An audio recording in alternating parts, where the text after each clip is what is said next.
آپ کی بارگاہ میں ایک شخص حاضر ہوا، عرض کرتا ہے ہمارے شہر میں بارش نہیں ہو رہی، آپ اللہ کے ولی ہیں، آپ دعا فرمائیں بارش ہو جائے۔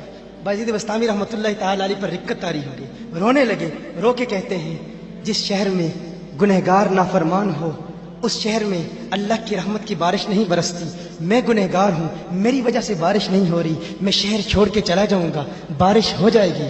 حضرت بایزید بستامی رحمۃ اللہ تعالی علیہ کے لبوں سے یہ جملے نکلے، یہ کلمات صادر ہوئے، تیری دعا نہ اثر سے کبھی ملول ہوئی، ادھر زبان سے نکلی ادھر قبول ہوئی۔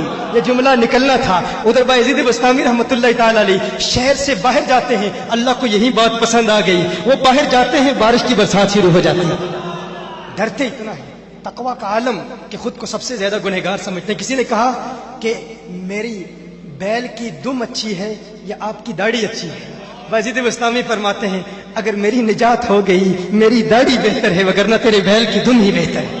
یہ خوف ہے، یہ ڈر ہے۔ ایک مرتبہ بایزید بستامی رحمۃ اللہ تعالی علیہ کا گزر ایک گلی سے ہو رہا ہے، کسی نے اوپر سے کچرا پھینک دیا، مٹی پھینک دی غلطی سے۔ بایزید بستامی رحمۃ اللہ تعالی علیہ اللہ کی بارگاہ میں عرض کرتے ہیں ہے اللہ، یہ جسم تو آگ برسائے جانے کے لائق تھا، ابھی تک خاک ہی برس رہی ہے۔ یہ تقویٰ ہے، یہ ڈر ہے، اس قدر ڈر، اس قدر خوف۔ غوث اعظم کا خوف کتنا ہے، غوث اعظم اللہ کی بارگاہ میں دعا کرتے ہیں میرے اللہ اگر آخرت میں عذاب کا مستحق ہوا تو مجھے اندھا اٹھانا، نیکوں کے سامنے بڑی شرمندگی ہوگی۔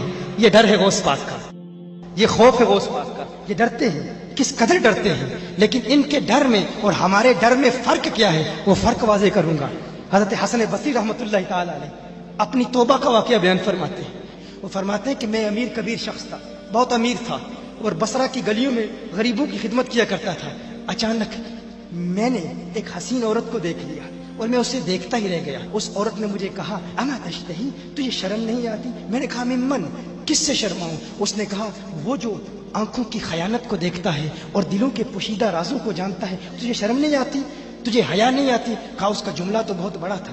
حسن بصری اپنی توبہ کا واقعہ بیان فرما رہے ہیں، فرمایا اس کا جملہ تو بہت بڑا تھا لیکن وہ اتنی حسین تھی، ایسی خوبصورت تھی، میں پھر بھی مسلسل اسے دیکھتا رہا اور دیکھتا ہی رہ گیا۔ اور پھر آخر اس نے کہا کیوں بار بار مجھے دیکھتا ہے؟ میں نے اس عورت کو کہا کہ تیری آنکھیں اتنی خوبصورت ہیں کہ تیری جھیل جیسی آنکھوں میں ڈوبنے کا جی چاہتا ہے۔ اس عورت نے کہا اچھا تو ایسی بات کرتا ہے، تو یہاں انتظار کر۔ وہ عورت اپنے گھر میں چلی جاتی ہے، تھوڑی دیر کے بعد کہا میں انتظار کر رہا تھا، تھوڑی دیر کے بعد اس کی خادمہ آتی ہے، اس کے ہاتھ میں ایک تشت ہے اور اس تشت کے اندر اس پر ایک کپڑا ہے۔ کہا میں نے کپڑا اٹھایا تو اس میں اس کی 2 آنکھیں تھیں، اس نے اپنی 2 آنکھیں نکال کے اپنی خادمہ کو دے دی کہ اس کی وجہ سے اس کا دل دین سے دور ہوا ہے، مجھے یہ آنکھیں نہیں چاہیے۔ کہا اس پر ایک کاغذ تھا، کاغذ پر لکھا ہوا تھا مجھے ایسی آنکھوں کی ضرورت ہی نہیں جس سے ایک مرد فتنے میں مبتلا ہو جائے۔ میری بہنیں جو اس گفتگو کو سن رہی ہیں ان کی بارگاہ میں بھی عرض ہے، وہ بہنیں جو گھنٹوں آئینے کے سامنے کھڑی رہتی ہیں فقط اس نیت سے کہ اپنے بالوں کو یوں سنواریں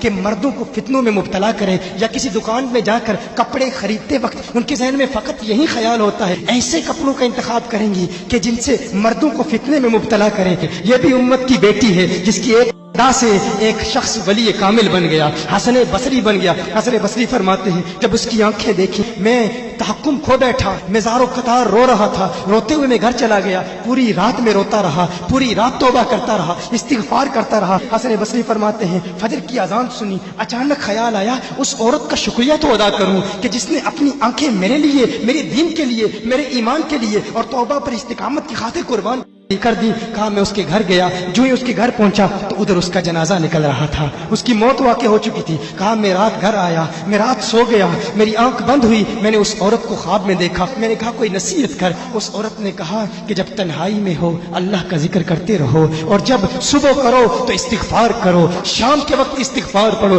کہا میں نے اس وقت توبہ کر لی، ایک عورت میری توبہ کا سبب بنی، ایک عورت کی وجہ سے مجھے توبہ پر استقامت ملی۔ یہی حسن بصری پھر وہ واقعہ بھی آتا ہے، وہ دور بھی آتا ہے، ان کا ڈر کتنا ہے، ان کا تقویٰ کتنا ہے، پرہیزگاری کتنی ہے۔ یہی حسن بصری، ایک دن ایک شخص نے حسن بصری رضی اللہ تعالی عنہ سے کہا ہے حسن بصری کیا آپ جانتے ہیں کہ جہنم سے جو شخص سب سے آخر میں جہنم سے نکالا جائے گا اور پھر یا حنانو یا منانو پڑھتا ہوا جہنم سے باہر نکلے گا؟ حسن بصری فرماتے ہیں کاش میں وہ شخص ہوتا، کاش میں وہ شخص ہوتا۔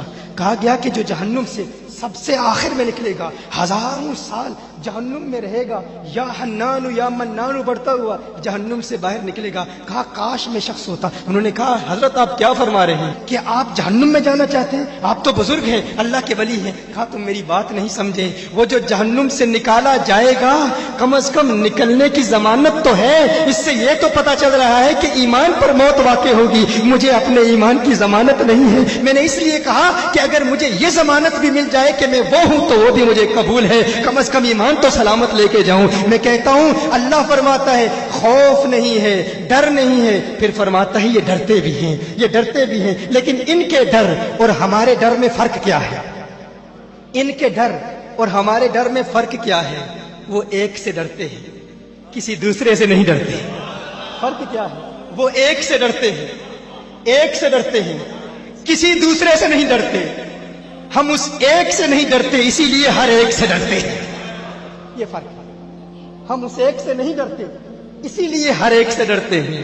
اسی لیے کبھی سیاستدانوں کے دروازوں پر دستک دیتے ہیں، کبھی مقتدر لوگوں کے پاس جاتے ہیں، کبھی مخیر لوگوں کو تلاش کرتے ہیں، کبھی مالداروں کو تلاش کرتے ہیں اور ان کے دروازوں پر دھکے کھاتے ہیں۔ در در دیے در در نالوں در بن جا ایک دردا، در در دیے در در نالوں در بن جا، در در آپ جانتے ہیں اس کا مطلب کیا ہے، اور در کا مطلب بھی کیا ہے؟ در در دیے در در نالوں در بن جا ایک دردا، چول کتا کیوں خویندائیں در بن وقتاں وردہ، در بن وقتاں وردہ۔ بس اس ایک سے ڈرو، پھر کسی کا ڈر نہیں، پھر کسی کا غم نہیں، پھر کوئی پریشانی نہیں۔ محترم احبہ، اللہ کے ولیوں کے قرب کا ایک فائدہ آپ کی گوش گزار کیا، وہ کیا ہے کہ آپ کبھی گمراہ نہیں ہوں گے۔